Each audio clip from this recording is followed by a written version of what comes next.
O Senhor esteja convosco. Ele está no meio de nós. Proclamação do Evangelho de Jesus Cristo segundo Mateus. Glória a vós, Senhor.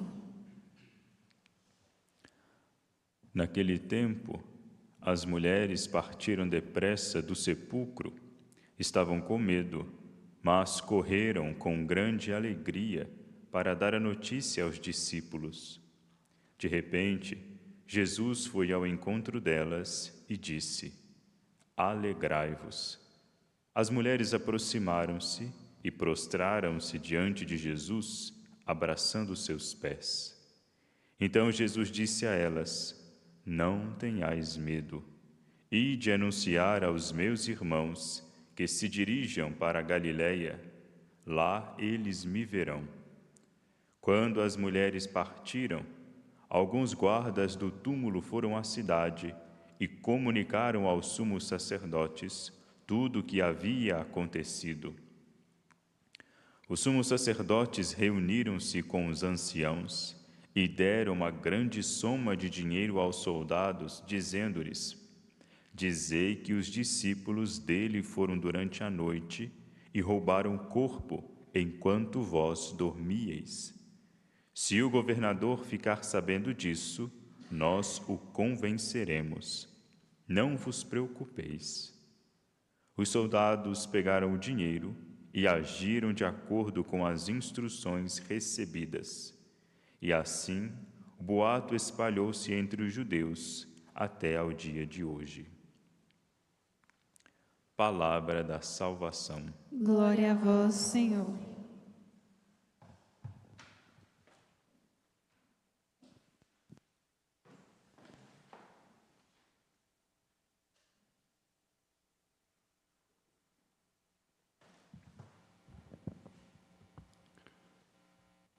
Querido diácono Daniel Marcos Ramos, caríssimos irmãos e irmãs aqui presentes no Santuário Basílica de Nossa Senhora da Piedade, vocês que congregam conosco através da TV Horizonte, da Rádio América e das mídias do Santuário, nosso canal Mãe Piedade no YouTube e no Instagram, serão todos bem-vindos para que juntos possamos meditar a Santa Palavra de Deus.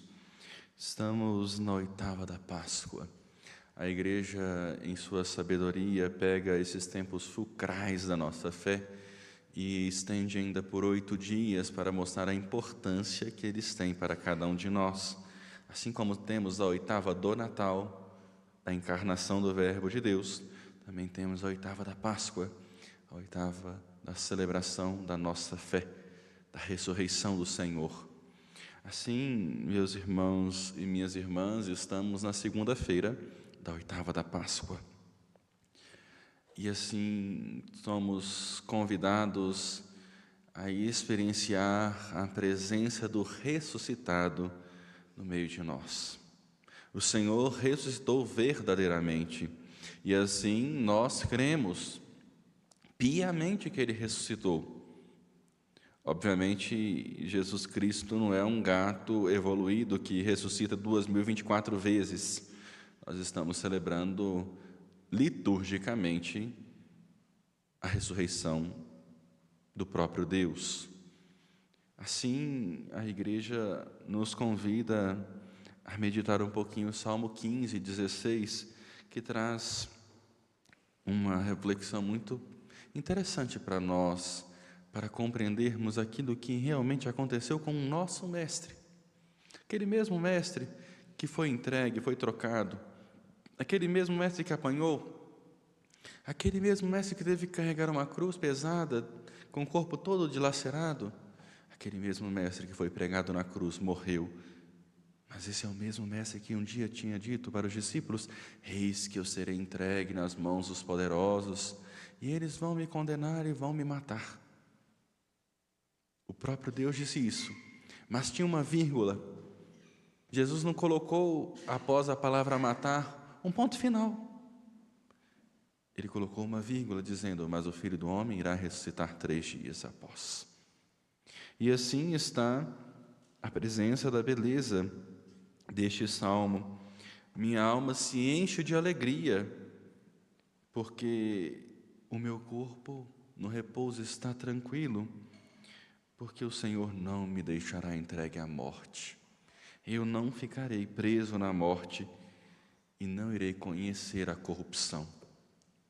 Aí está o cerne daquilo que aconteceu com o nosso Mestre. Ele se alegra e nós nos alegramos juntos com Ele, porque Ele, por mais que experienciou a situação da morte, não ficou preso na morte, porque Ele é o Senhor da vida. Ele é o Senhor da vida.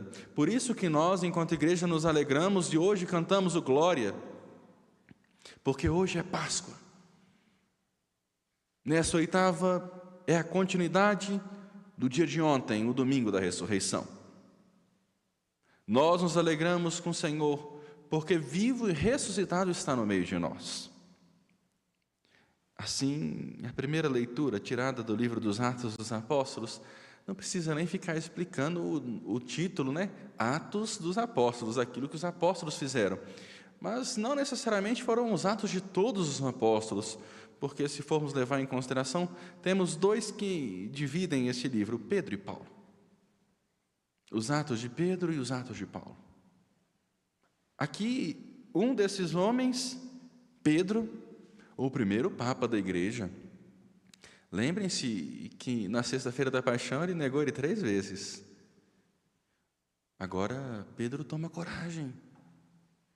Pedro se tornou ousado. No dia de Pentecostes, Pedro levantou-se junto dos outros 11 apóstolos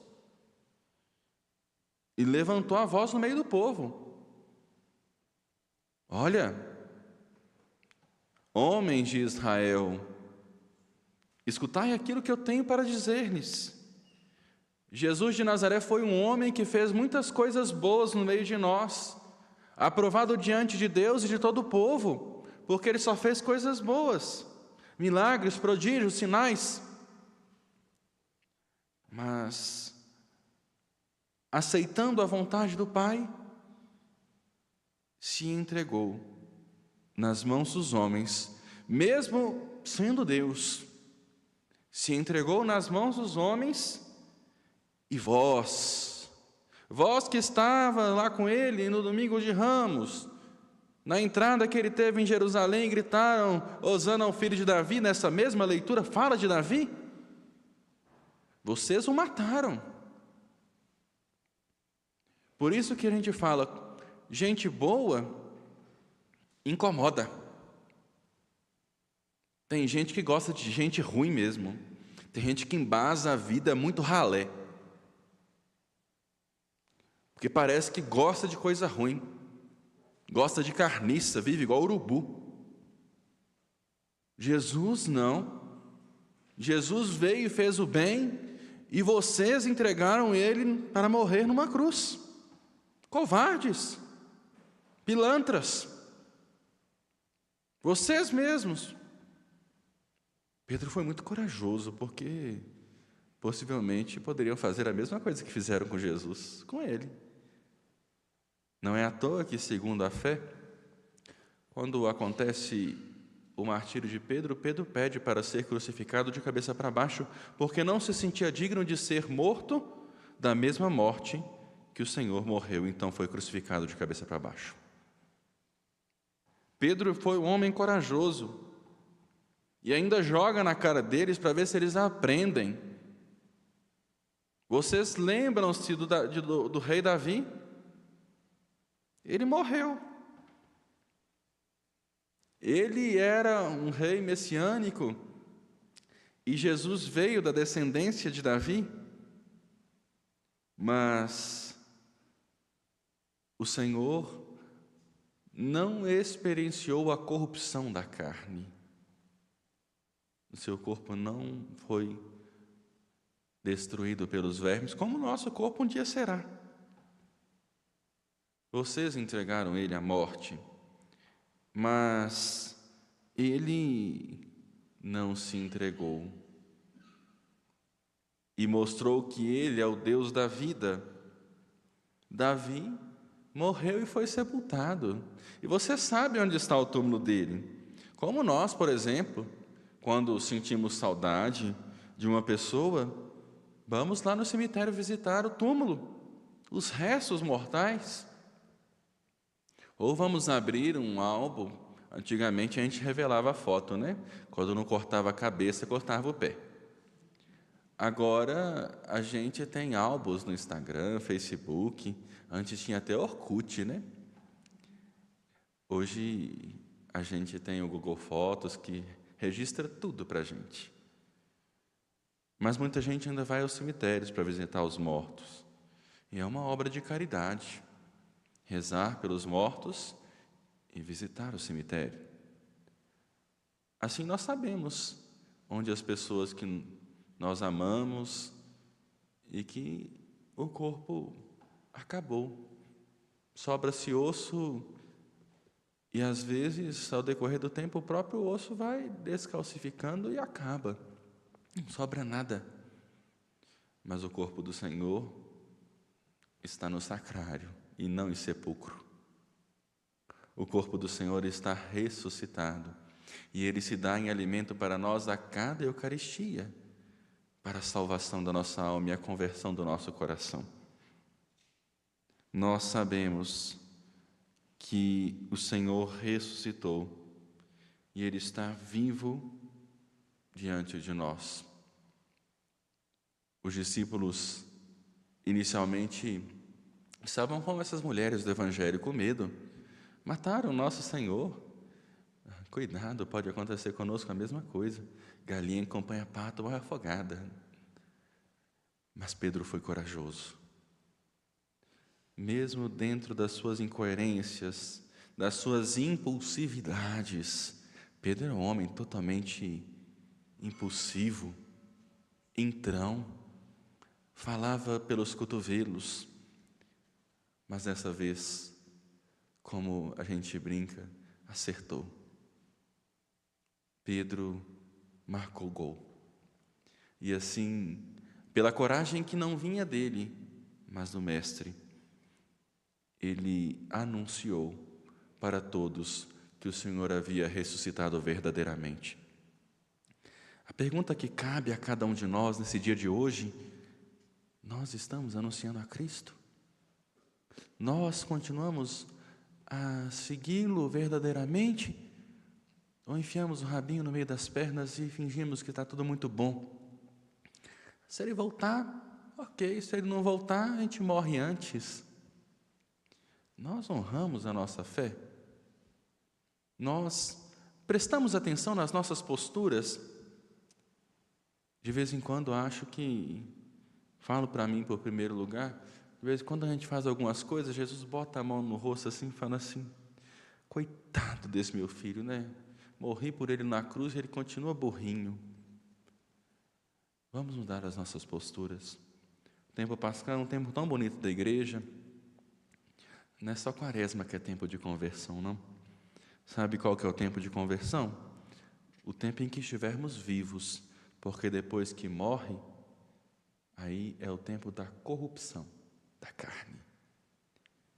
E assim, aquilo que é eterno pode ganhar duas possibilidades: a vida eterna em Deus ou a morte eterna no inferno, que é a nossa alma. Busquemos o céu, porque da mesma forma que nós somos criados à imagem e semelhança dele, nós aqui na terra somos peregrinos, mas a nossa pátria é o céu. Agora é hora de buscar o nosso céu. Não buscar um pedacinho de chão com 7 palmos de terra, mas buscar a eternidade, onde nos alimentaremos do corpo do Cordeiro, o Cordeiro imperecível.